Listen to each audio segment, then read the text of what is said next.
نحمد و نصلی علی رسول الکریم اما بعد اعوذ باللہ من الشیطان الرجیم بسم اللہ الرحمن الرحیم فمن حاجک فیہ من بعد ما جاءک من العلم فقل تعالوا ندعو ابناءنا وابناءکم ونساءنا ونساءکم وانفسنا وانفسکم ثم نبتہل فنجعل لعنۃ اللہ علی الکاذبین۔ یہ آیت مباہلہ ہے۔ علم کے باوجود اگر سامنے والا اللہ کی عظمت توحید کا انکار کرے تو پھر انسان اہل حق میں سے اپنے آپ کو، اپنے عورتوں مردوں کو، سب کو لے کر کے میدان میں اس پر علم آشکارا کرے، اور اس کے بعد اگر وہ نہ تسلیم کرے تو اس پر اللہ کی لعنت بھیجے اور حق کا حق اور باطل کا باطل کھل کر سامنے آ جائے۔ آج اس آیت مبارکہ کا مصداق ہمارے مفتی سلمان اظہری صاحب، جو نرسنگانند،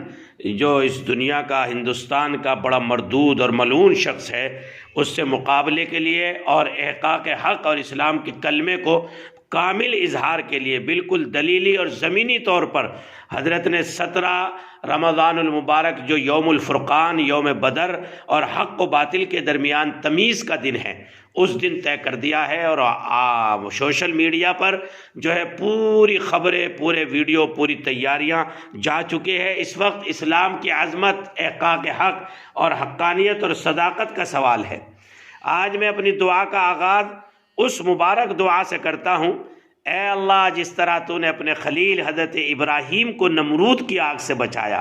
اے اللہ، جس طرح تو نے اپنے کلیم موسیٰ علیہ السلام کو فرعونی شرارت سے بچایا، اے اللہ، جس طرح تو نے یونس علیہ السلام کو مچھلی کے پیٹ سے، جبکہ سانس لینا بھی مشکل تھا، بچایا، اے اللہ، جس طرح تو نے اپنی بندی حضرت مریم علیہ السلام کو طعنہ و تہمت سے بچایا، اے اللہ، جس طرح تو نے خانہ کعبہ کو اصحاب فیل سے بچایا، اے میرے رب، جس طرح تو نے بدر کے میدان میں فرشتوں کے ذریعے مدد کی، مسلمانوں کو بچایا اور اسلام کے کلمے، اس کی صداقت، اس کی سچائی کو اظہار فرمایا، یا اللہ، جس طرح تو نے اصحاب کہف کو کئی سالوں تک بغیر کھانے پینے کے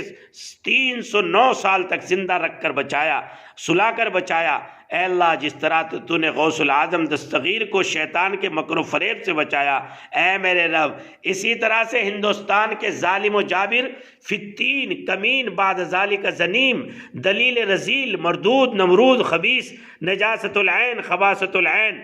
زناکار، غدار نرسنگانند سے حضرت مولانا مفتی محمد سلمان اظہری صاحب کو، اے اللہ، اس کے شر، اس کی آگ کے ضرر سے اے اللہ محفوظ فرما دے، اور ساری دنیا دیکھے گی میرے رب تیرے کلمے اور تیرے کلمے کے ماننے والے، اور تیرے قرآن کی سچائی کا اعلان فرما دے۔ اے اللہ، اس ذات اقدس کے واسطے کہ جو دانائے غیوب صلی اللہ علیہ وسلم حضرت کو ثابت قدمی عطا فرما، اے اللہ، ان کے ذریعے سے اسلام کی حقانیت کو واضح فرما، یا اللہ، اسلام کا بول بالا فرما۔ ہمیں تو مانگنے کا بھی سلیقہ نہیں، اے میرے رب، تو نے دینے کی ہر ادا جانتا ہے، یا اللہ، تو عطا فرما دے۔ اور اس معرکہ حق و باطل میں جو رام لیلا میدان میں 17 رمضان المبارک کو ہوگا، اور دونوں طرف سے تاریخیں طے ہو گئی ہے، باطل نے باطل ہونے کے باوجود اے اللہ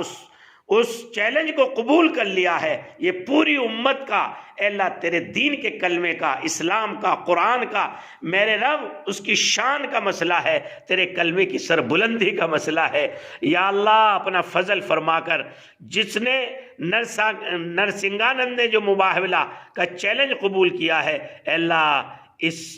مبارک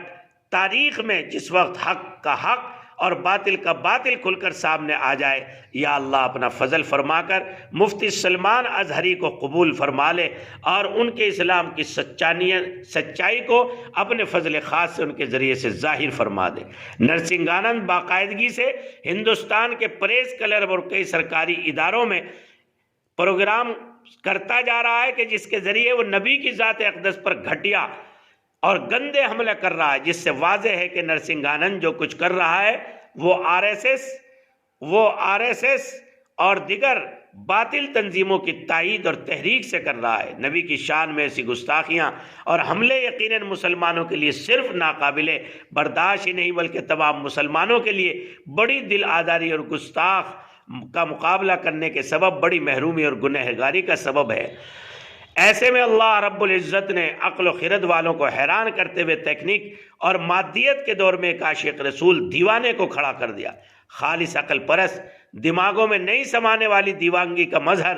ایک طویل عرصے بعد کتابوں سے باہر پڑھنے کو ملا۔ اس دیوانے نے دارالحکومت دہلی میں نرسنگانند کو للکارا اور نرسنگانند بھی مقابلے کے لیے تیار ہو گیا، اور غزوہ بدر والی تاریخی دن 17 رمضان میں یہ معرکہ منعقد ہونے کا امکان ہے۔ اس موقع پر میری درخواست ہے امت سے کہ مفتی سلمان اظہری سے اختلاف کرنے کا اور دلائل دینے کا وقت نہیں، اس وقت ساری امت کے وجود اور انار کلمہ حق کے حق ہونے کے مسئلہ ہے۔ اس وقت دیوبند سے لے کر بریلی تک، جماعت اسلامی سے اہل حدیث تک، پوری دنیا میں پہلے مسلمانوں پر یہ ضروری ہو چکا کہ اب وہ صرف مفتی سلمان کی کامیابی کے لیے اللہ سے تنہائیوں میں گڑ گڑا کر دعا کریں، کسی بھی طرح کے خدشات، شکوک، خطرات وغیرہ کا اظہار کر کے ان کے تئیں منفی یا مخالف ماحول پھیلانے کا حصہ ہرگز نہ بنے۔ اب جبکہ نرسنگانند، شیطان ملعون اور مفتی سلمان اظہری کے درمیان ذات رسالت پیغمبر محمد اور حقانیت اسلام کے موضوع پر مباحثہ طے ہو چکا ہے، اب اس امت کو اپنی سب میں یکجا کر کے مفتی سلمان کے شانہ بشانہ کھڑا ہونا ہی زیب دیتا ہے۔ اس کے علاوہ اب اگر مگر کوئی ادنا سی گنجائش اہل ایمان کے لیے نہیں رہ جاتی۔ کہنے کے لیے ٹیکنیکل پوائنٹ ہماری طرف سے بھی کئی سارے ہو سکتے ہیں، لیکن اب جب کہ کفر اور ایمان، شرک اور توحید کے درمیان ایک ٹرائل طے ہو چکا، تو اب امکانات و خدشات پسے پش ڈال کر ہر کلمہ کو اور آقا کے ایک ایک امتی بہن بھائی پر لازم ہے کہ وہ مفتی سلمان اظہری کے حق میں دعا کریں۔ آقا کے ناموس پر حملہ کرنے والے سنگی درندے سے مقابلہ کرنے والا اب ہمارے شرف و وقار کی علامت ہے، اسلام اور قرآن کی صداقت اور سچائی کی علامت ہے، نبی کی عظمت کی علامت ہے۔ اس لیے ہم یہ مضمون جو ہے آپ تک پہنچا رہے ہیں، جو بھی بات کی جائے بحیثیت امتی رسول کے کی جائے، اور امتی کی حیثیت سے سلمان اظہری کی راہوں میں ہمیں پھول بچھانا ہے۔ فسطائی اور ڈکٹیٹر اور انتہائی جو گندی فرقہ پرستی اور تعصب کی قیادت بھارت کی اسلام دشمنی برپا کی جا رہی ہے، گستاخی رسالت کی مہمات کے خلاف میں مفتی سلمان اظہری کی غیر مشروط حمایت کرتے ہوئے ان جیسے عاشق رسول کے حامیوں میں اپنا نام میں بھی لکھواتا ہوں۔ ناموس رسالت کے موضوع پر یہ مباحثہ ہندوستان میں چل رہی نفرت بمقابلہ رحمت کی کشمکش کا اگلا پڑاؤ بھی طے کرے گا انشاءاللہ۔ بس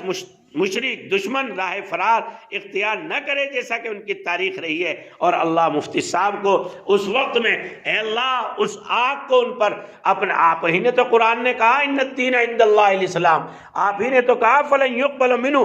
اس کے علاوہ کسی دوسرے دین کو قبول نہیں کیا جائے گا۔ اے اللہ جب اسلام کی صداقت اور اس کلمے کی حقانیت اور نبی کی رسالت کے اظہار اور اقرار اور سچائی کو ساری دنیا کو بتانے کے لیے اے اللہ تیرا ایک چھوٹا سا نوجوان بندہ میرے رب آگ میں کودے تو اس آگ کو میرے مولا کونی بردم و سلامن علی ابراہیم کا مصداق بنا کر اس آگ کو حضرت مولانا سلمان اظہری پر ٹھنڈا فرما دے، اور میرے مولا اے میرے آقا اسلام کا سچ ہونا اور اسلام کا بول بالا فرما کر سارے اہل اسلام اور اہل حق کے سر کو فخر کے ساتھ اونچا فرما دے، اور ہمارے یقین، انابت، خلوص، للہیت، خشیت، خوف اے اللہ ان ساری ایمانی صفات میں اضافہ فرما دے۔ السلام علیکم ورحمۃ اللہ وبرکاتہ۔